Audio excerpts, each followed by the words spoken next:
JRBT পরিচালিত group D পরীক্ষার ফলাফল পর্যায়ে রয়েছে। কবে নাগাদ সরকারের তরফ থেকে সংশ্লিষ্ট পরীক্ষার্থীদের বিষয়ে সিদ্ধান্ত গ্রহণ করা হবে সেই বিষয়টি জানার জন্য গোটা রাজ্যের বিভিন্ন পর্যায়ে উৎকণ্ঠা তৈরি হচ্ছে। আজ সংশ্লিষ্ট বিষয়ে অফিস লাইন স্থিত জেআরবিটির অফিসে পরীক্ষার্থীদের একাংশ অভিযান সংগঠিত করেন। তাদের বক্তব্য হচ্ছে তারা কোনোভাবেই সরকারের বিরুদ্ধে আন্দোলন করতে চান না, শুধুমাত্র সরকার তাদের নিয়োগের ব্যাপারে কি ভাবছেন, কবে নাগাদ জেআরবিটির গ্রুপ ডি নিয়োগের ব্যাপারে সরকার সিদ্ধান্ত গ্রহণ করেন সেই বিষয়গুলো জানার জন্যই তাদের আজকের এই বিশেষ পদক্ষেপ বলে জানা গেছে। আরও জানা গেছে মোট 12,000-এর উপর পরীক্ষার্থী গ্রুপ ডির পরীক্ষা দিয়ে লিখিত এবং মৌখিক পর্ব সম্পূর্ণ করেছে। স্যার, আমরা তো জেআরবিটির গ্রুপ ডির গ্রুপ। আমাদের বাড়ি তো বিভিন্ন জনের বিভিন্ন জায়গায়। আমার বাড়ি খোয়াই ডিস্ট্রিক্ট। আমি দেখেন বিগত 4 বছর প্রায় হয়ে গেছে আমাদের রাইটিং পরীক্ষা এবং ইন্টারভিউ হয়েছে। তো ইন্টারভিউ হয়ে যাওয়ার পরও এখনও আমাদের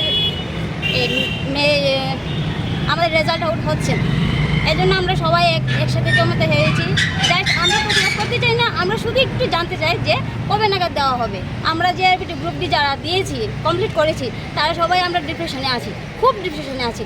এই জন্য জমায়েত হয়েছি। আমরা আন্দোলন করতে চাই না, আমরা জাস্ট একটু জানতে চাই সরকারের কাছে, বা আমরা অফিসের মেন হেড ক্লার্ককে আমরা তো জানি না, কেউই জানি না নাম কি ওনার, কিছু জানি না, শুধু আমরা রিকোয়েস্ট করতে চাই। নমস্কার। এর আগে তো গ্রুপ সির হয়ে গেল। গ্রুপ সি হয়েছে, তার জন্য তো আমরা এসেছি। তাদের হয়েছে 1 বছর হয়ে যাচ্ছে প্রায়, এই জন্যই তো এসেছি। কতজন রয়েছেন আপনারা? হ্যাঁ, আপনারা কতজন রয়েছেন? আমরা কতজন রয়েছেন গ্রুপ? আমরা তো এখানে আছি 50 জনের উপরে হবে। আর আমরা পরীক্ষা দিয়েছি মিনিমাম 12,000 হবে। এই ইন্টারভিউ দিয়েছি। এখানে এসে কোনো কথা হয়েছে আপনাদের সাথে? কারোর কথা হয়েছে?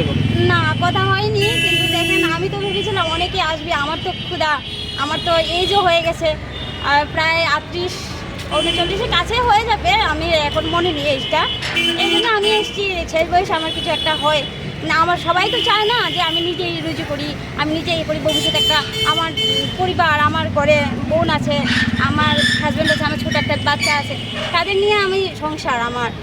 তারা, আমি যদি কিছু না করতে পারি তাহলে তারা নিয়ে আমি পথে বসতে হবে না ভবিষ্যতে। এখন তো আমি কাজ করতে পারছি, এই জন্য।